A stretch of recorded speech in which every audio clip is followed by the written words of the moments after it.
Shalom, shalom, que o Eterno abençoe a vida de todos. Aqui quem vos fala é o Cleiton, eu sou psicoterapeuta e atuo na área de dependência química e processos de autoconhecimento.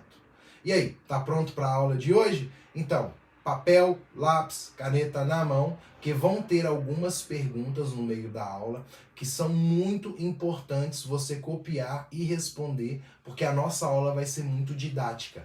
Então, eu te peço agora neste momento, pega um caderno, caneta, lápis, borracha, para que você possa acompanhar comigo aqui a aula de hoje. Tamo junto? Então, bora pra aula!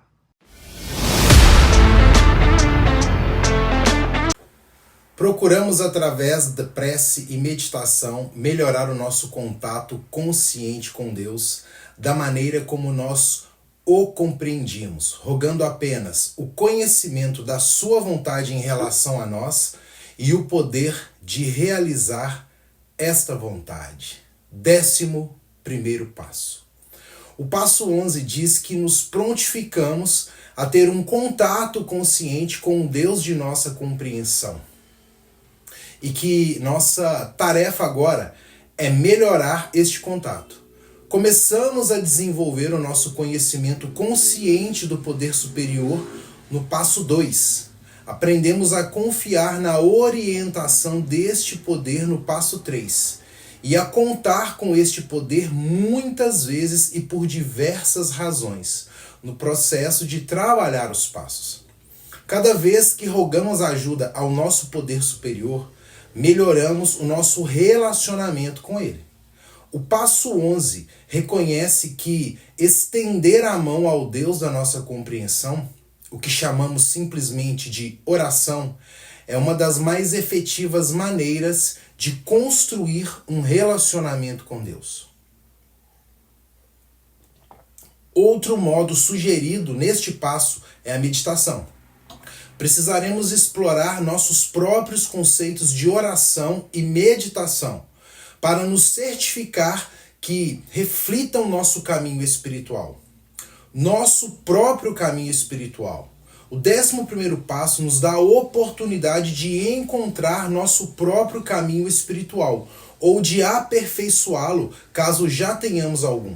Os passos nos levam à descoberta ou aprimoramento de nosso caminho, e o modo como percorremos dependerá consideravelmente da cultura em que vivemos, de experiências anteriores com a espiritualidade e daquilo que melhor se adapta à nossa natureza pessoal. Nossa espiritualidade vem sendo desenvolvida desde o primeiro dia em que chegamos aqui ao estudo dessa programação. Assim como ela, também estamos constantemente mudando. Novo território, novas pessoas e novas situações têm sua influência sobre nós. E nossa espiritualidade precisa acompanhar este fato. Explorar nossa espiritualidade no 11º passo é uma experiência maravilhosa e iluminadora.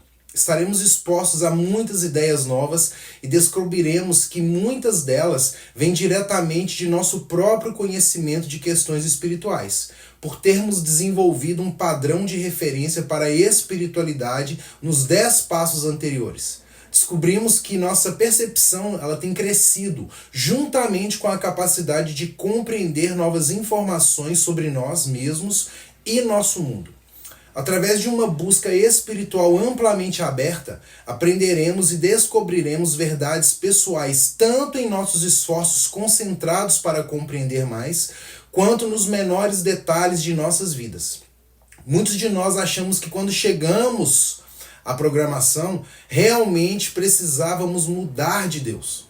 Alguns de nós acreditavam em alguma coisa a qual vagamente nos referíamos como Deus. Mas realmente não compreendíamos nada a respeito, exceto que ele parece ser punitivo. Provavelmente fizemos algum trabalho nos passos 2 e 3, visando descobrir nossas ideias adoecidas sobre o poder superior e depois tentamos formar algumas concepções novas, que o revelariam amoroso e cuidadoso.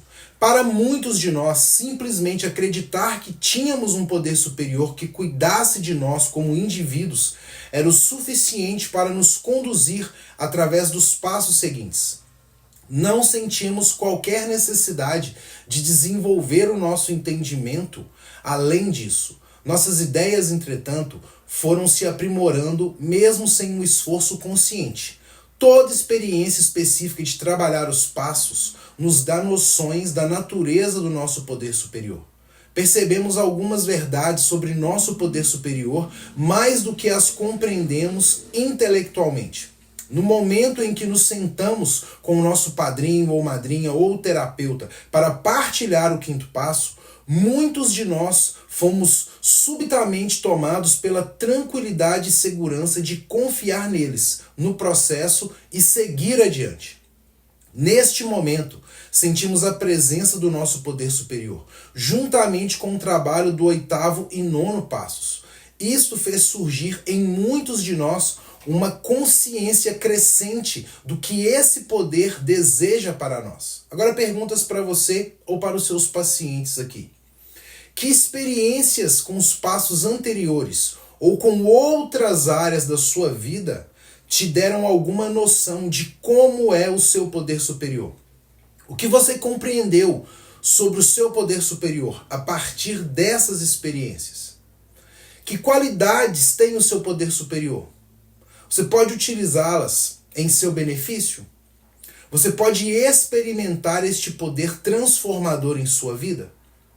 Como a sua compreensão de um poder superior mudou desde que você chegou à programação? Esses sinais sobre a natureza de nosso poder superior talvez sejam o fator fundamental na determinação de nosso caminho espiritual. Muitos de nós descobrimos que o caminho espiritual da nossa infância, ele não está ligado às verdades que encontramos dentro dos passos. Por exemplo, se sentimos que Deus é amplo e aberto, e a noção de espiritualidade a qual fomos expostos anteriormente sugeria que ele era limitado e limitador, provavelmente não iremos retornar ao caminho do passado. Se sentimos que o nosso poder superior cuida de cada um de nós de uma maneira muito pessoal e individual, um sistema de crenças que apresente uma força distante, desconhecida e estranha pode não funcionar para nós.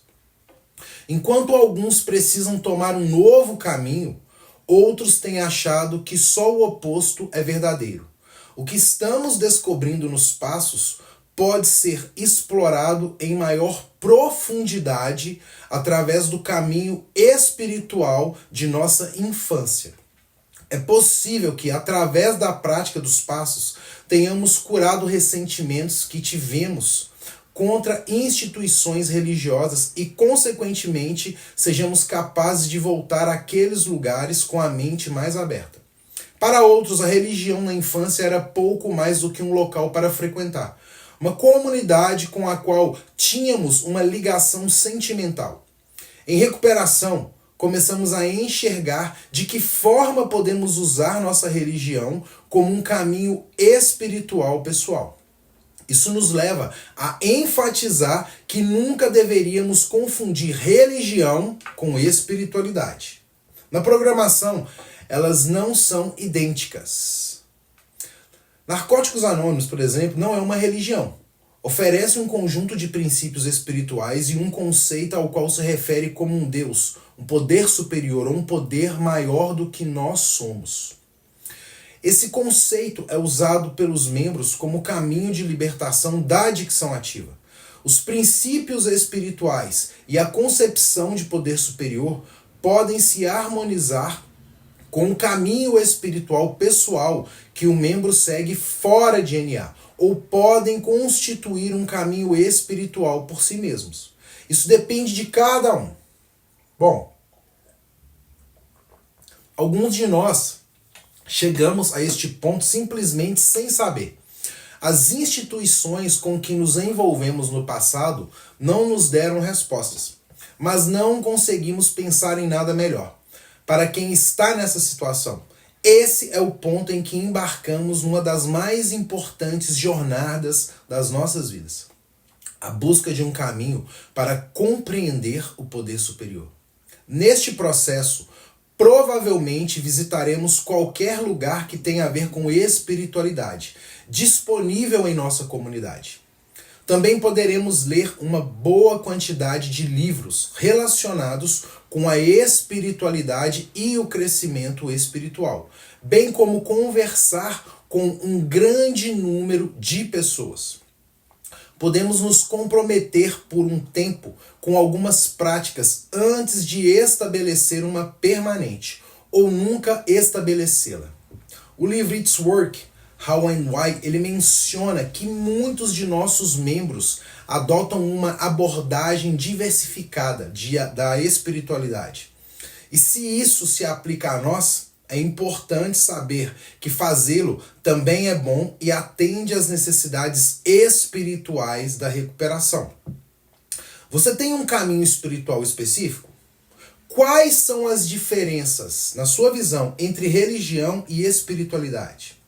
O que você tem feito para explorar a sua própria espiritualidade? Perguntas para você refletir. À medida que trabalhamos o nosso caminho espiritual, podemos experimentar e abandonar várias práticas. Alguns de nós se incomodam com o que parece ser uma propensão inerente aos passos e tradições da Irmandade, de atribuir a Deus o gênero masculino. Alguns talvez se ressintam ainda mais por encontrarem pouco apoio às suas escolhas e explorações espirituais dentro da comunidade local. É importante para nós entender que a linguagem da literatura de recuperação da Irmandade não se propõe a determinar a espiritualidade de um membro. É importante também compreender que, como adictos, temos defeitos de caráter e que, às vezes, alguns dos nossos companheiros agirão motivados por eles, ao ridicularizar a opção espiritual de alguém. Eles podem até citar nossa literatura de recuperação para reforçar o deboche. Enfatizamos que a Irmandade em si não tem nenhum caminho espiritual oficial ou aprovado e que qualquer membro que disser o contrário estará simplesmente errado. Mencionamos isso aqui porque consideramos muito importante para todos os nossos membros saber o que é verdade ou não a respeito da Irmandade, quando nós trabalhamos o 11º passo. Pode ser um momento perigoso. Se companheiros que seguem um determinado caminho espiritual não se sentem bem-vindos na Irmandade por causa disso. Sua recuperação pode estar em risco. Precisamos saber que podemos exercer nossa espiritualidade como quisermos, sem que isso ameace a nossa participação em NA. Do mesmo modo, temos o dever de encorajar as buscas espirituais dos outros membros.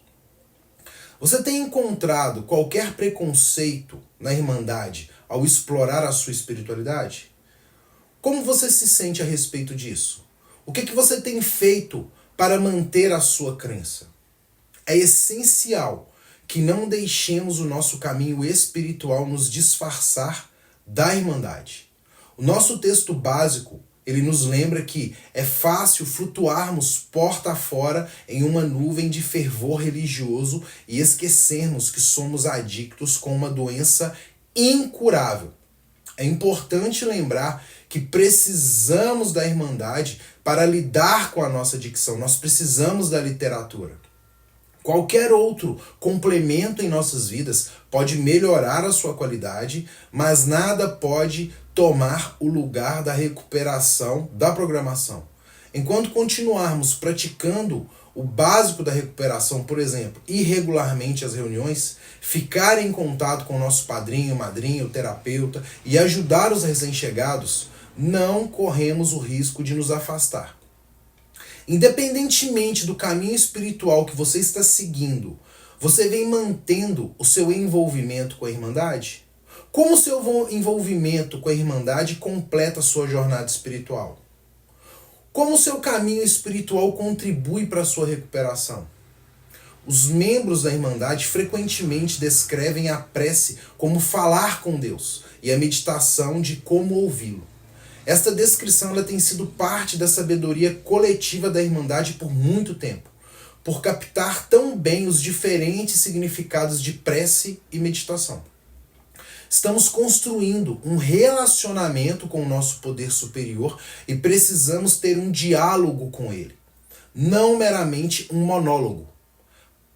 Prece é falar com o nosso poder superior, mesmo que nem sempre com palavras. No segundo passo, trabalhamos para desenvolver uma forma de oração que melhor corresponda a nós. Podemos achar agora que aprimoramos nossa maneira de rezar para ajustá-la ao nosso caminho espiritual. Uma das alternativas de oração que praticamente todo membro adota é a que abre e encerra a maioria das reuniões da Irmandade. Na verdade, cada um de nós escolhe individualmente a maneira como rezar. Com que frequência você acha que nós devemos rezar? Muitos de nós separam um horário específico para isso, geralmente no início do dia. Estas preces usualmente incluem pedir ao nosso poder superior mais um dia limpo, ou conhecimento de sua vontade para nós, como veremos adiante aqui, mais amplamente aqui nessa aula. Quando nos comunicamos com o nosso poder superior ao final do dia, usualmente é para expressar a gratidão. Alguns tentam entremear momentos de prece durante o dia. Rezar regularmente é uma ótima prática. Ajuda-nos a formar um hábito de comunicação com o nosso poder superior, que pode salvar nossa recuperação algum dia. Agora eu venho te perguntar, como você reza? Como você se sente rezando? Quando normalmente você reza? Quando você está sofrendo? Quando você quer alguma coisa? Regularmente? Como o fato de rezar espontaneamente durante o dia te ajuda? Como a oração te ajuda a colocar as coisas em perspectiva? Se esta é a nossa primeira experiência com o 11º passo, podemos nos surpreender ao perceber que já meditávamos e que o que fazíamos regularmente. Cada vez que estamos juntos em uma reunião e observamos um momento de silêncio, estamos meditando naquele momento. É a partir daí que vamos construindo um modelo de meditação regular. Existem muitas maneiras diferentes de meditar, mas, usualmente, a meta é acalmar a mente de modo que possamos alcançar a compreensão e o conhecimento de nosso poder superior. Tentamos minimizar distrações para nos concentrarmos no conhecimento que nasce da nossa própria conexão espiritual. Tentamos estar abertos para receber este conhecimento. É essencial compreender que tal conhecimento não é necessariamente, nem mesmo comumente imediato. Ele se constrói dentro de nós gradualmente com o exercício regular da prece e da meditação. Chega-nos como uma tranquila segurança no que diz respeito às nossas decisões e uma diminuição do caos que usualmente acompanhava todos os nossos pensamentos. Como você medita? Quando você medita? Como você se sente meditando? Caso você medite consistentemente há algum tempo, que mudanças você vê em você ou na sua vida com o resultado da meditação? Para alguns de nós, contato consciente soa como algo muito misterioso, implicando algum tipo de união cósmica com Deus. Mas realmente é algo muito simples. Significa apenas termos uma percepção de nosso elo com o nosso poder superior. Notamos a presença deste poder e vemos alguns dos meios pelos quais ele atua em nossas vidas. Existe também muitas formas de nossos membros experimentarem a presença de um Deus amoroso, a vivência de algo na natureza, assim como uma floresta ou um oceano, o amor incondicional de nosso padrinho ou madrinha ou terapeuta ou de outros membros da Irmandade. O sentimento de ter apoio em momentos difíceis, o sentimento de paz e o sentimento de conforto. Alguma consciência que posteriormente percebemos ter trazido coisas boas. O simples fato de estarmos em recuperação, nossa capacidade de ouvir os outros numa reunião e outras incontáveis manifestações. O que consideramos aqui e estamos dispostos a reconhecer é que nosso poder superior é atuante em nossas vidas. Agora eu vou te perguntar, em que circunstâncias você percebe a presença do seu poder superior? E o que você sente? O que você está fazendo para melhorar o seu contato consciente com o Deus da sua compreensão? Bom, o conhecimento que vem sendo construído enquanto rezamos e meditamos é a essência da vontade de Deus para nós. O propósito de rezar e meditar é buscar o conhecimento da vontade do poder superior para nós e, naturalmente, o poder de realizá-la.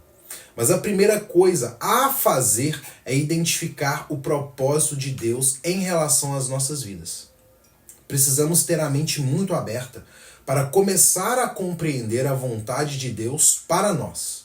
Muitos acham que é mais fácil identificar o que não é a vontade de Deus do que identificar essa vontade. Isso é absolutamente claro para nós. De fato, é um grande ponto de partida que pode nos conduzir a um conhecimento mais específico do que Ele deseja.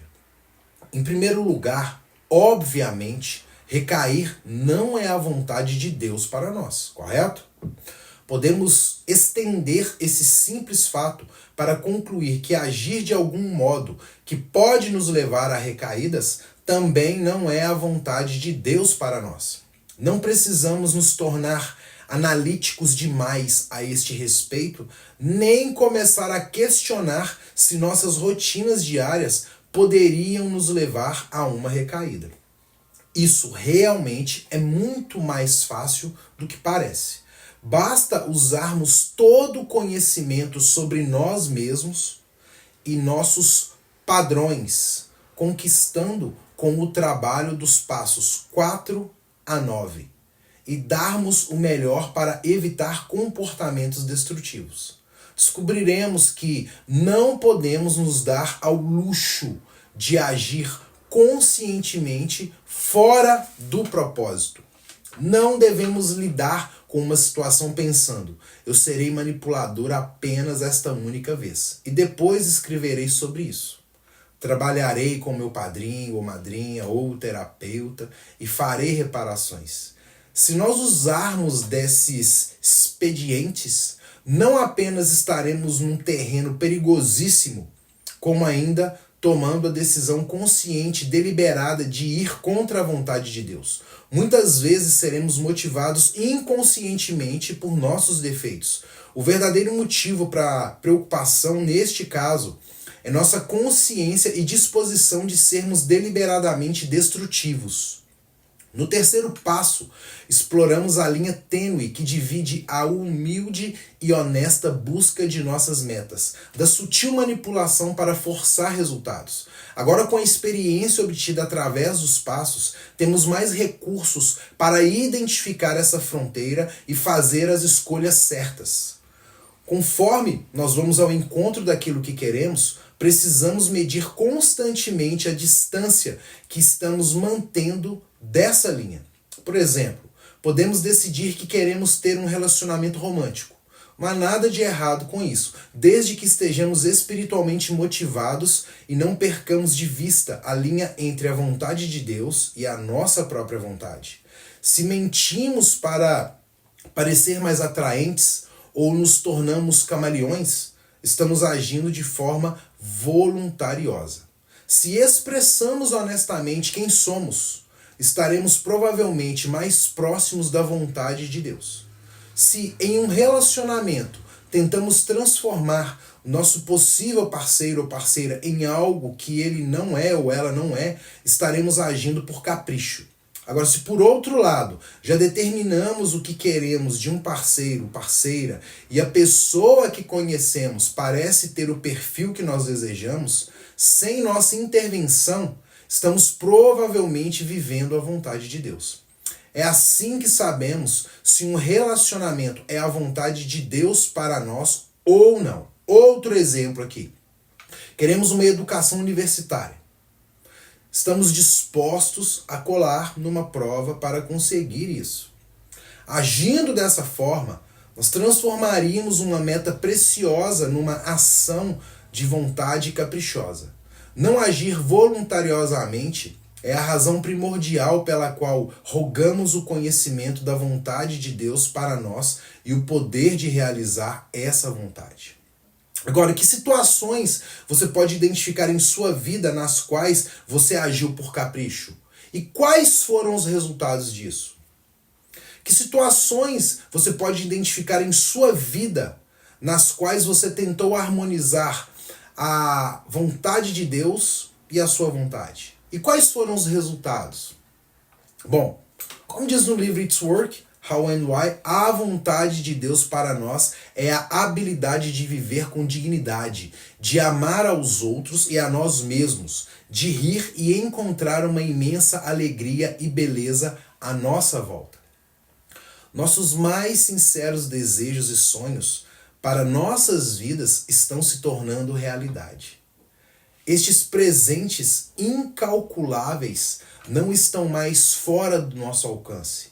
Eles são, de fato, a pura essência da vontade de Deus para nós. Nossa visão pessoal dessa vontade é revelada ao nos imaginarmos vivendo conscientemente com um propósito e dignidade. Por exemplo, uma boa expressão de propósito é ajudar outros adictos a ficarem limpos e encontrarem recuperação. Eu me identifico muito com isso. Os caminhos individuais que percorremos para fazer isso, apadrinhar, partilhar com o recém-chegado, em reuniões, enfim. Levar a mensagem para dentro de instituições, trabalhar com profissionais para desenvolver programas que trarão adictos para a programação, são escolhas nossas. Agora, quais são os exemplos que você pode citar de como você vive com um propósito e dignidade? Qual é a sua visão da vontade de Deus para você? Além de orar pelo conhecimento da vontade de Deus com relação a nós, pedimos o poder para realizar essa vontade.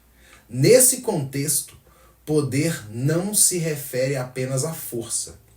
Existem muitas e diferentes qualidades necessárias para realizar a vontade de nosso poder superior. Humildade, senso de compaixão, honestidade, integridade, capacidade de perseverar e paciência para esperar os resultados a longo prazo. Um forte senso de justiça e uma capacidade para ser afirmativo podem ser necessários. Em certas situações, o ímpeto é importante e, em outras, cautela e firmeza são qualidades de que frequentemente lançamos mão. Algumas vezes, o senso de humor é a melhor forma de promover a vontade de Deus. Muito provavelmente, precisaremos de todas essas características em vários momentos de nossas vidas. Quando rezamos pelo poder de realizar a vontade de Deus, talvez não saibamos exatamente as qualidades de que precisamos. No entanto, temos de acreditar que aquelas que precisamos serão supridas. Pode ser tentador exigir que nosso poder superior nos dê aquilo que pensamos necessitar, mas de um modo geral não podemos ver o quadro todo, nem prever os efeitos a longo prazo de algo que parece muito razoável no momento. Agora, por que rezamos pelo conhecimento da vontade de Deus para nós e o poder de realizá-la? Como a humildade ela se aplica a isso? Vamos falar um pouco sobre os princípios espirituais deste passo. No 11º passo, nós iremos nos concentrar no comprometimento na humildade, na coragem e na fé. Precisamos nos comprometer com a prática da meditação e da oração. Muitos de nós perceberam que nossas primeiras experiências neste campo nos fizeram sentir um pouco bobos. Olhamos ao redor da sala para ver se havia alguém nos observando e, de qualquer modo, questionamos o que deveríamos estar sentindo, não é verdade? E à medida que continuamos com o nosso compromisso, esta sensação, né, ela acaba passando, bem como consequente sentimento de frustração, quando os resultados não foram aqueles que esperamos. O desânimo, ele que indica que aquilo que fazemos se tornou rotina, também passou. A questão é que precisamos continuar, seja qual for a maneira como nos sentimos a respeito. Vale a pena esperar, a longo prazo, pelos resultados de paz de espírito e de um relacionamento mais profundo com o nosso poder superior. Agora, como você demonstra o seu compromisso com a sua recuperação ao trabalhar o 11º passo? Você já orou e meditou hoje? Frequentemente a gente ouve, né? Cuidado com o que se pede ao orar. Isso exprime o tipo de humildade necessária para praticar este passo. Precisamos simplesmente reconhecer que não sabemos sempre o que é melhor para nós, ou para qualquer um. É por isso que pedimos para conhecer a vontade de Deus. Alguma vez você já orou para obter uma coisa específica e depois você desejou não ter mais? Me fale sobre isso. Escreva sobre isso. Não há nada que exija tanta coragem quanto tentar viver de acordo com a vontade do poder superior, quando há constante pressão para não fazê-lo. Nem todas as pessoas com as quais convivemos irão apreciar o fato de termos escolhido viver de uma maneira espiritual. Podemos ter familiares que se acostumaram conosco vivendo de acordo com a vontade deles e querem que isso continue.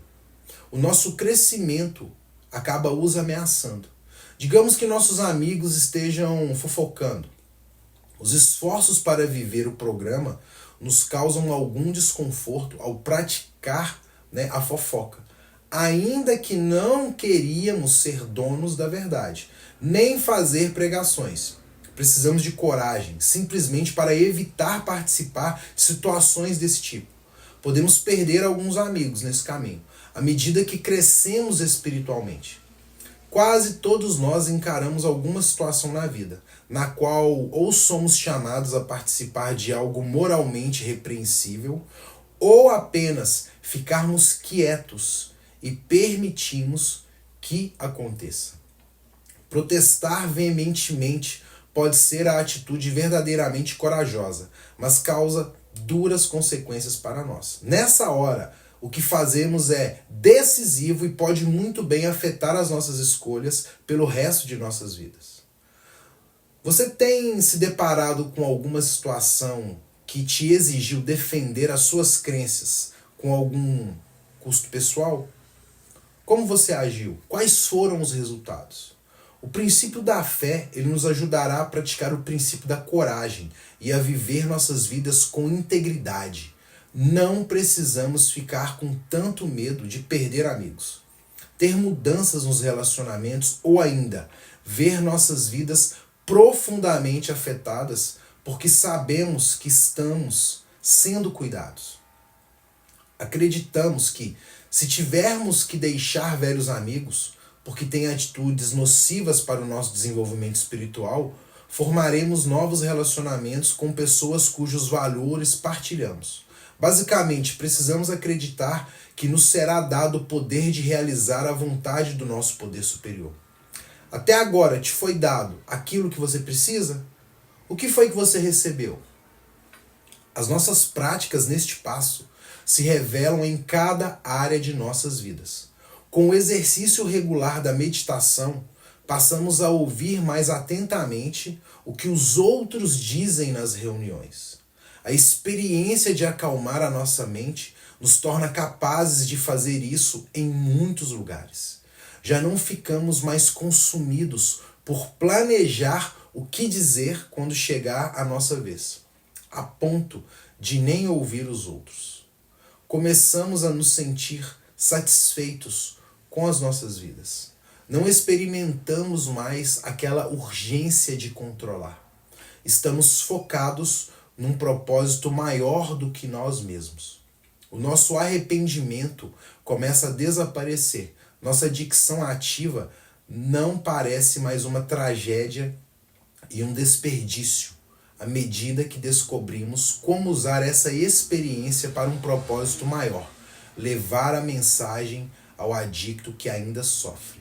No passo 12, nós vamos explorar algumas maneiras de fazer isso e veremos como a prática dos princípios da recuperação é essencial para esse esforço.